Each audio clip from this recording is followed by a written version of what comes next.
श्रीमद् भगवद गीता चतुर्थ अध्याय ज्ञान कर्म संन्यास योग। श्लोक 31। यज्ञशिष्टामृत भुजो यान्ति ब्रह्मा सनातन नाय लोकोस्त्ययज्ञस्य कुतोन्यः कुरुसक्तम। जो लोग यज्ञ के द्वारा शुद्ध भोजन का सेवन करते हैं वे परम सनातन ब्रह्मा को प्राप्त होते हैं, परंतु जो यज्ञ नहीं करते वे इस लोक में भी सुखपूर्वक नहीं रह सकते, फिर परलोक की बात ही क्या है। जीवन में उपयोगिता। यह श्लोक हमें त्याग, सेवा और पुण्य कर्मों के महत्व को दर्शाता है। यज्ञ का आशय केवल अग्निहोत्र से नहीं बल्कि अपने कर्मों और संसाधनों को समाज कल्याण में लगाना भी है। जो व्यक्ति परमार्थ करता है वह आध्यात्मिक रूप से समृद्ध होता है। बिना सेवा, बिना त्याग के जीवन में स्थायी सुख संभव नहीं है। इसलिए प्रत्येक व्यक्ति को समाज के हित में कुछ न कुछ योगदान अवश्य देना चाहिए, तभी आत्मिक शांति एवं मोक्ष की ओर मार्ग प्रशस्त होता है। श्लोक 32। एवं बहुविधा यज्ञा वित्ता ब्रह्मणो मुखे कर्मजान विद्धि तान सर्वानेवं ज्ञात्वा विमोक्ष्यसे। वेदों में अनेक प्रकार के यज्ञ बताए गए हैं जो सभी कर्म से उत्पन्न होते हैं। जब तू इन्हें जान लेगा तब तू कर्म बंधन से मुक्त हो जाएगा। जीवन में उपयोगिता। शास्त्रों में बताए गए विविध यज्ञ केवल धार्मिक अनुष्ठान नहीं हैं, वे जीवन के विविध पहलुओं में त्याग और कर्तव्य के प्रतीक हैं। कर्म प्रधान जीवन जीते हुए जब व्यक्ति ज्ञानपूर्वक कार्य करता है तो वह मोक्ष के मार्ग की ओर बढ़ता है। यह श्लोक कर्मयोग की भावना को जगाता है कि कर्म करते हुए भी हम कैसे बंधन मुक्त रह सकते हैं। श्लोक 33। श्रेयांद्रव्यम्याद्य ज्ञानयज्ञः परन्तप सर्वं कर्माखिलं पार्थ ज्ञाने परिसमाप्यते। हे अर्जुन, धन से किए गए यज्ञ से श्रेष्ठ ज्ञान यज्ञ है, क्योंकि समस्त कर्मों का अंत ज्ञान में ही होता है। जीवन में उपयोगिता। इस श्लोक से स्पष्ट होता है कि केवल बाह्य पूजा या दान ही पर्याप्त नहीं है। आत्मज्ञान ही अंतिम समाधान है। जिस प्रकार बाहरी क्रियाएं सीमित हैं, उसी प्रकार ज्ञान अनंत और गहन है। इसलिए व्यक्ति को सदैव आत्मज्ञान प्राप्त करने की ओर अग्रसर रहना चाहिए, जिससे उसके सभी कर्मों का शुद्धिकरण हो सके और वह सच्चे मोक्ष की ओर बढ़े। श्लोक 34। तद्विद्धि प्रणिपातेन परिप्रश्नेन सेव्या उपदेक्ष्यन्ति ते ज्ञान ज्ञानिनस्तत्वदर्शिनः। तू उस ज्ञान को जानने के लिए गुरु के पास विनम्रता, सेवा और जिज्ञासा के साथ जा, वे तत्वदर्शी ज्ञानी तुझे वह ज्ञान प्रदान करेंगे। जीवन में उपयोगिता। गुरु का मार्गदर्शन जीवन की अंधेरी राहों में दीपक के समान होता है।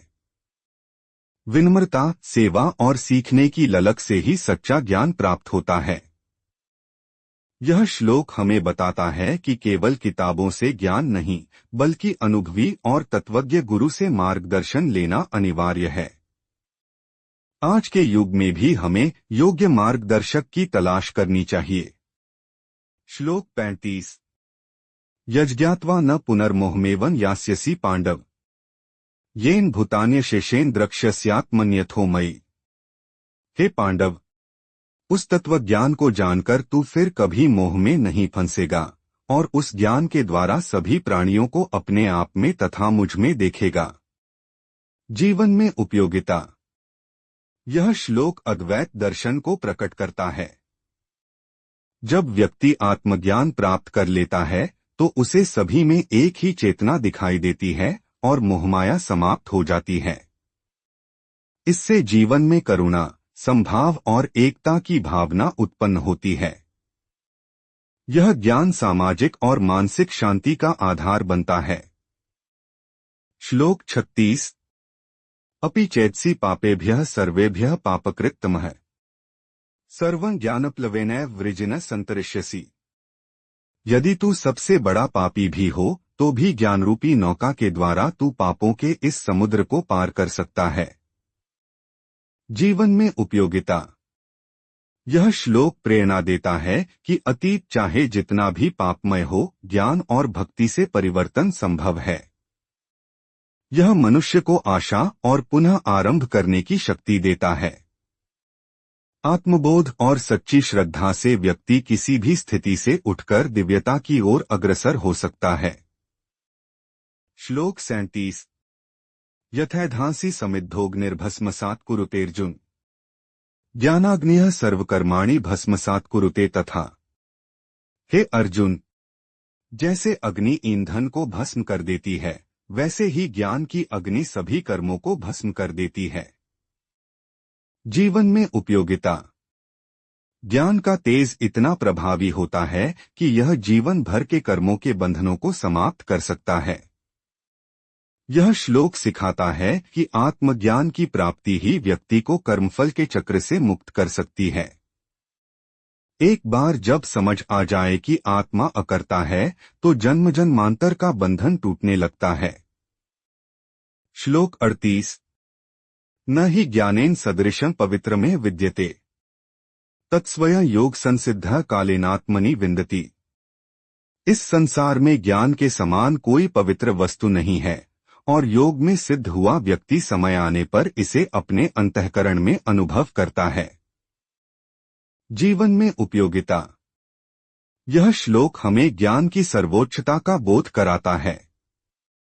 ज्ञान न केवल मानसिक विकास करता है, बल्कि आत्मा की पवित्रता भी लाता है। यह आंतरिक अनुभव से प्रकट होता है, जिसे केवल अभ्यास और संयम से प्राप्त किया जा सकता है। इसलिए योग, साधना और स्वाध्याय अनिवार्य हैं। श्लोक 39 श्रद्धावान् लभते ज्ञान तत्परः संयतेन्द्रियः ज्ञान लब्ध्वा परां शांतिं चिरेणाधिगच्छति। श्रद्धा रखने वाला, इंद्रियों को वश में करने वाला और ज्ञान में तत्पर व्यक्ति ज्ञान प्राप्त करता है और तत्क्षण ही परम शांति को प्राप्त होता है। जीवन में उपयोगिता। श्रद्धा, संयम और लगन ही ज्ञान की कुंजी हैं। यह श्लोक बताता है कि केवल पठन पाठन से नहीं, बल्कि भावनात्मक और व्यवहारिक रूप से जुड़े बिना ज्ञान प्राप्त नहीं होता। जब व्यक्ति इन गुणों से युक्त हो जाता है, तब जीवन में दिव्य शांति का अनुभव होता है। श्लोक 40 अज्ञश्च श्रद्धानश्च संशयात्मा विनश्यति नाय लोकोस्ति न परो न सुखं संशयात्मनः। जो व्यक्ति अज्ञानी, श्रद्धा रहित और संदेहशील होता है, वह न इस लोक में सुख पाता है और न परलोक में। जीवन में उपयोगिता। यह श्लोक बताता है कि शंका, अविश्वास और अज्ञान जीवन को दुखद बना देते हैं।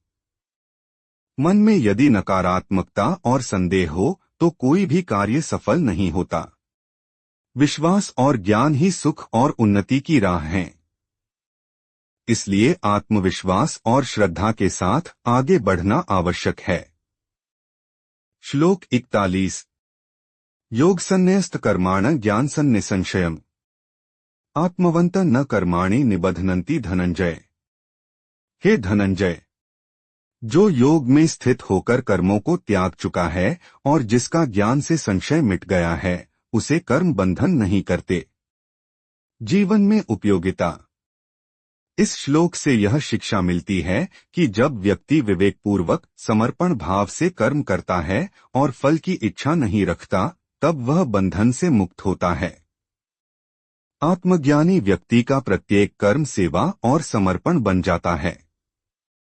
यही कर्मयोग की सच्ची परिभाषा है।